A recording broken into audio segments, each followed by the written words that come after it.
everyone and welcome to this new video of Wargame European Escalation. Well, I should say on the future of Wargame European Escalation, because I won't be commenting this replay as usual. I'll be speaking about the DLC3 and the future Wargame Airlandbattle. So why I'm going to speak about this, because this Monday, so Monday 10th of September, we were 6 members of the French community invited to the Eugen Systems studio. So we went like we went there for half of the day, and we had an exclusive insight to the DLC3 and Airlandbattle. We actually played a game with the DLC3. So I'll be speaking about the DLC3 and Airlandbattle. So I'll just putting this replay in the background so you have something to actually see while I'm speaking. It's a 4v4 NATO versus Pact, all LVA players, Delta, Hawkeye, Diana, Kadarn for NATO, and Ewilan, Chris Scott, DM, and myself for the Pact. A bit Buratino here. Well, quite a fun game actually, just not very serious. So I'm gonna try to show you all the hot points during the replay while I'm speaking about the future of Wargame. So let's start with the near future with the DLC3. So DLC3 is announced for early September. So in a couple of weeks, that's quite soon actually. It will bring 3 new big things. First, it will come with, of course, well, first it's a free DLC as always. It will come with a patch. So the patch changes a few things. We've noticed 2 unit buffs, the Bradley and the BMP3. They both have had a buff of their main weapon. So the Bradley's autocannon has had a range increase from 1,575 meters to around 1,900. So a big range increase of more than, well, around 400 meters. And we've got the same thing for the BMP3. I don't remember exactly what his main gun was, but it is now 2,000 meter plus range. I think it's 2,100 meters, and it is a 10-03 weapon, so 10 accuracy, 0 AP, and 3 HE. So it is an infantry sniping vehicle. So pretty neat. Then we've seen 2 units who've had a price decrease. The AMX-32, so the French heavy. Yeah, I know. French heavy tank going from 100 to 80 points. So quite a nice decrease here. And of course, and another thing, the command helicopters. They were at 300 points, well, honestly too much, and they are now down to 240. So a huge point decrease there. That will allow the command helicopters to be useful. Well, yeah, and not spend a fortune on them. So that's it for the patch. Then the DLC3 brings up a new game mode. It's called Economic Game Mode. It is actually the game mode taken it is a game mode that is in one of the campaign missions. The mission, I'm not sure of its name. I think it's back in 1914 or like in 1914, something like that. It's a game mode where each team has to accumulate a certain number of resources. So we've played a 4v4 match when we were at Eugen Systems. It was a very nice game, I have to say. So the point, instead of having points here of the destruction, you have resources. So you can see resources of your enemies. That's really important. You've got here the limit you've got to obtain. So it was a 6,000 game, so 6,000 resources at start, and it was a 7,000 objective. So basically you have like your resources and the objective. So for example, at the end of the game we were at 3,900 out of 7,000. So yeah, quite hard to get to 7,000. So the thing is, you can see the resources the enemy team has. So some might say, yeah, it's not really cool, but 2 things. First, of course, you need to see it, because you need to see where the enemy team is at. If they are at 100, 2 or 5,000 points to the victory condition. So that's pretty nice. And also, what it allows another like strategic layer in the game. I mean, when you see the units, the enemy's resources, you know how much they spend and how big of an attack you're gonna get on your defense line. So for example, in the game, my team was leading at one point. We were like at 2,000 points and they were at 1,500, and their points just like instantly dropped to like 400 or 500. So they spent more than 1,000 points, and that tells us, man, they are going to attack us. So it really gives an idea of the enemy strategy, so it's quite nice. Second thing, the destructions aren't taken into account, so you can lose like 5,000 points of units, you don't care as long as you win in terms of economy. And so it pushes players to really control the map. You have to control the map to take the best sectors to earn money, of course, but you also have to control them in an economically viable way, meaning that once you control them, if you still spend, you won't ever obtain the best, obtain the score, so you will never win the game. Of course, there is a time limit to the game, so it was 60 minutes in our game, and we lasted actually 60 minutes because 7,000 points is too much to obtain. So that's why the game mode will be a bit tweaked compared to what we played. Actually, the limit will gradually decrease. So if we start the game at 7,000 points, it will gradually decrease. And for example, at around 40-45 minutes of game, you will have a limit to obtain at around no longer at 7,000, but maybe at 2,500 or 3,000. So much easier to obtain. So honestly, we had a very good time in the game. So it pushes players to take control of the map. No more of a big rush in the middle just to take one sector or to rush your sector. Of course, you can still do that in theory, but that's not really viable anymore because Eugen Systems has come with a nice idea to try to counter these rushes and blobs. So here's the other nice part of the DLC3. It's a new tweak to the morale system. So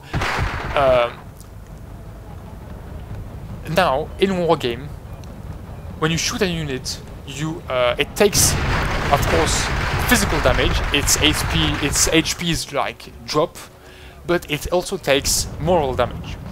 If a high explosive round like artillery hits next to you, it may not deal physical damage, but it may still deal moral damage. Okay, that is how it's working now. AP rounds like shots from a tank that shoot on another vehicle don't do these kinds of stuff. If it misses, it misses. It doesn't deal physical damage or moral damage. Well, that is what is changed. AP shots will now deal moral damages even if the shot misses. For example, if the enemy attacks with 4 mortars, well, with let's say 8 Scott 1s full of infantry. The thing is, shots dealt if you have like 4 Abrams against these 8 Scots. And now in the game, if the 8 Scots are fast enough, they can come to your truck, to your tanks, disembark and shoot them at point blank. Now what will happen is that you will shoot 4 times with your Abrams, and even if you miss, the chances are your shells will hit pretty closely to the Scots and they will start to panic quite quickly. So big blobs of units will start panicking quite quickly. So that is Eugen's response to the over-blobbing of units in the actual wargame meta. So that's actually pretty nice, and we haven't really seen it in action against big blobs, but we've seen it in action against smaller regroupments of units, and I can tell you, heavy tanks like T-72s, T-80s, that usually were shot at point blank by autocannons, now even if they don't hit the units, well, the moral of the units goes down pretty quickly. So it's pretty nice. Yeah, very good change. So it seems like the new game mode, the economic game mode, pushes players really to control the map.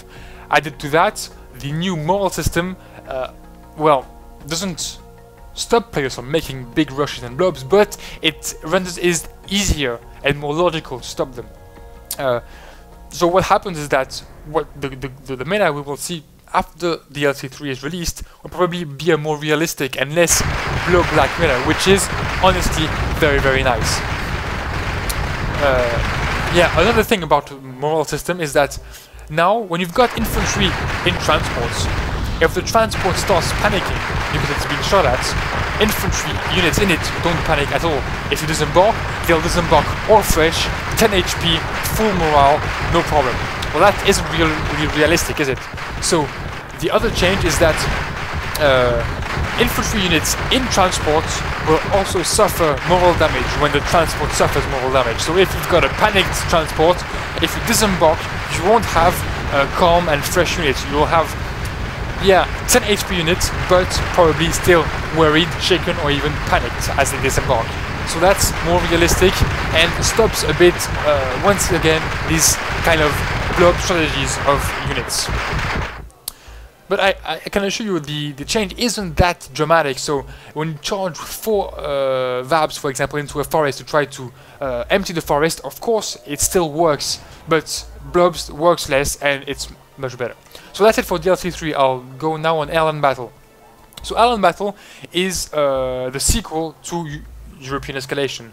A lot of people have said, yeah, why are you making a sequel just like 1 year and a half after Wargame? We're gonna have to pay a new game, why can't you make just an expansion pack?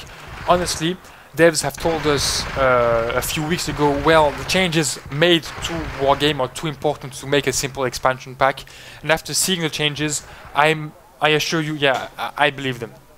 So, I'll just start with the gameplay changes. First, the fire. Fire is really cool. Fire now spreads realistically, deals damage to units and make them flee. They don't make them panic, but they just fall back from fire. So that's really cool. I mean, we had the example. He took 4 Malka artillery units. He fired into a forest. The forest nearly instantly caught fire. Of course, these kind of rounds really are inflammable. So the forest caught fire. Infantry units next to the fire just automatically started to run as fast as they could away from the fire. It was really nice to see a really natural response from the infantry units. And then the fire started to spread, and it just was too quick and went all around the infantry units, and they were just all regrouping in the center of the fire, trying to survive in the middle. It was pretty nice to see, actually. A natural response from the units, and some of them, of course, tried to go to leave the fire area, if I may say. Some of them just managed to go out of the danger zone while the circle of fire was closing on them. Some of them, of course, just went across, well, through the fire. Some of them survived, some of them died. So, quite a nice change. Another change to artillery is, some of you will like it, smoke screens. Smoke screens have been added in Airlandbattle. You can change your ammunition, and you can order artillery units to shoot smoke screens. What happens is that they will shoot at an area, just like you'll shoot ordinary shells, but instead of doing just damage, they'll also pop out smoke, and smoke totally blocks line of sight. So you can, of course, the typical use of this is like putting a smoke screen in front of a city where ATGM units are waiting, and just rush in it without them being able to fire back, because of course your smoke stream is, well, don't allow them to see what is coming at them. So that's really nice. So yeah, speaking about cities, we've got a new how do they call that? Urban combat system. That's really neat. Also, in Wargame, the big problem with cities is that first they aren't really realistic. I mean, it's like field, road, puff, a little city, and then road. In Airlandbattle, they'll be a bit bigger, a bit more realistic. According to the devs, they are representative of what we can find in Scandinavia, of course, because Airlandbattle takes place in Scandinavia, so it's pretty nice.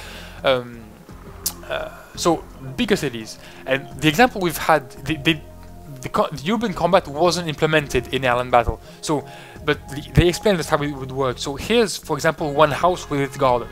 Imagine there are 3 houses like this, side by side. And you can call this a sector of the city. In each sector, you can put 1 infantry unit. Now, in Wargame, you have to micromanage. You have to put a unit in each building. It takes for ages, and even if you take the wrong building, this one, for example, a tank comes here, you can shoot it. But if it comes on the road, you can't even see it. It's total bullshit. I mean, it's not bullshit, but it's really hard to micromanage your units. If a tank comes, you have to move it from one building to another. In Airlandbattle, you have sectors. You send a unit to a sector. The infantry units, so the 10 guys in the squad, will just take position in the different buildings of this sector. So for instance, the 3 houses, they will take a position that will allow them to see at 360 degrees and to react to whatever threat is coming. Say for example a tank is coming in from the east, then all your squad will detect it, move to the east side of the sector, destroy the tank, and then redeploy in the sector. So very, very nice. Other thing, different buildings will be available. So for example, if you have houses, well, houses will be the standard building. You will be able to have buildings also, huge buildings, like a huge, how do you say, buildings with a lot of flats. It will be a big building with like 5 or 6 levels. So these buildings will grant a better line of sight to units. Of course, it's a higher building, and it's also a more resistant building. So it will be better to resist against enemy fire. And you will also encounter other kind of buildings, like highly inflammable buildings, like a gas station, for example. So this will allow a better blend of the city warfare in Wargame to its operational level, and the sector by sector city fight looks really well. On paper, actually, seems really, really cool. So we've talked about the fire, the smoke screen, of course the new urban combat system. There's also, of course, the planes. The 150 planes are planned to be added. In the build we saw, of course, some of the planes were bugged, but some of them works pretty well. Technically, planes come in the map. You call in planes from outside the map. It takes time for them to come in, depending on their top speed. For example, F-15s that go to Mach 2.5 take much less time to come in than A-10s, for example, that go only to 800 km per hour. So that's pretty nice. Once in the map, planes are supposed to attack ground targets. That's their main purpose, or to support other planes. So all the planes will go to a low flight level, a bit above helicopters, but not much more. And you will be able to control them as any other unit. Select them, tell them to go there, go there, go there, and attack one target or another. Airplanes, of course, have limited ammo, limited fuel. You can send them back to the base to refuel or to replenish their ammo, so that's pretty nice. They can be taken down by regular anti-air, so you've got to be careful. So the airplanes look really cool. A lot of different airplanes will be coming in Airlandbattle, and that's really, really nice. Another gameplay change is they have added different orders to units. Now we've got like attack, move fast, and that's pretty much it. Now you will have more orders. You will have the order, of course, to enter and quit a sector, and you will have different orders for usual tanks and anti-air. You've got first, when you select a group of units, you can do like in a Total War game. You right click on the map, then drag your click, and you can orient your tanks in a certain direction. They will line up in that and facing in that direction. Of course, you can spread more or less your units. Anti-air will always be behind the tanks, so that's pretty neat. And yeah, that's it. Anti-air will be behind tanks, for example. I don't know where infantry will be, but that's not the point. Other thing, you will be able to reverse move, so you can give the order and your units will move while showing their front armor to the enemy and not their rear armor, so that's also pretty nice. And the last order is disperse, so when you're getting shelled by artillery, just select your units, click on disperse, and they will try to go away from the center of the formation and go away from the shots, of course. So that's pretty nice also. So fire, smoke screen, combat, new urban combat, airplanes, different orders for units. That's a lot of gameplay, well, new gameplay stuff. It's really, really nice. Also, the game engine has been buffed also, so you will have better looking units, more realistic units. For example, helicopters, you will be able to see you will be able to see the pilots in the helicopters. You will be able to see the heat coming out of these heat exhaust points. It's really nice. Some people were complaining that the units looked a bit too plastic, like plastic toys. That has changed. They are better looking now. We will have real change of height. We'll have real mountains that units will actually be able to go on. Of course, depending on the slope of the mountain and of the hills. No actual hills like this. So really natural topography. Very nice. So actually, all that added together, Airlandbattle, on gameplay-wise, looks fantastic. And I'm just not saying that because I'm a fanboy, but really, objectively, it looks fantastic. DLC3 is promising. Airlandbattle is... I'm really looking forward to it. Now, added to that, there are also different changes. We've got cosmetic changes in the menus, in the way the interface, the HUD looks. That's pretty nice. Of course, I can't show you all that because I don't have the screens, and anyway, all that is just temporary. They are still working on it. But the thing they are pretty sure they are going to make is the new deck system. There is a new deck system that looks pretty awesome. The actual deck system is well, it allows you to take 25 units, 5 units max per category, and honestly, to be really honest, when you make a deck, you pretty much have everything you need. You can have logistics, recon, infantry, tanks, helicopters, support, vehicles. Even if you're limited to 25, you can have more or less, you can have units in every category, and well, nearly in every game have a unit to manage any situation. In Airlandbattle, it won't be the case. Deck system works totally differently. So the numbers I'm going to give you are just numbers they have now, but they may change, of course, they may change at the release of the game. But actually, it works like this. You've got a 25 slot deck. So this deck is so 25 slots. What you do is that you select units in the deck. You put units one by one in your deck. You can put as many units you want by category. You've got 8 categories, the 7 you have actually now, and plus 1, which is the airplanes, of course. The trick is, if you put 1 tank in the tank category, it will cost you 1 out of the 25. If you put a second one, it will cost you 1. If you put a third, it will cost you 2. A fourth, it will cost you 2, and then it goes up to 3, 3, 4, and 5, and then I don't know. So these numbers, of course, may change, certainly change, but this is the global idea. Meaning that if you want 5 tanks, it will cost you something like 1, 2, 3, 4, 5, 6, 7, 8, 9 points for 5 tanks.